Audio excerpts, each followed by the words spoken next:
how to set up Verizon eSIM on iPhone. First, you want to load up your iPhone settings. Now from here, we will use the search bar at the bottom to search for eSIM. Once you type eSIM, select Add eSIM at the very top. Now, you will wait for this Set up eSIM, and the option which you need to select in order to add a Verizon eSIM is going to be Use QR Code. Once you click on Use QR Code, then you can click on Scan QR Code here at the bottom. On your email address, you will have received a QR code from Verizon if you have made a purchase. You want to get your camera and scan that QR code, and you also have the option of entering the details manually. If you have the details manually, you can enter them again from your email, but the easiest method is going to be using that QR code which I just talked about.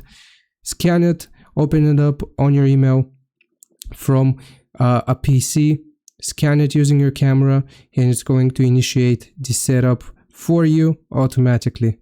I hope this video helps. Leave a like and subscribe. I'll see you next time.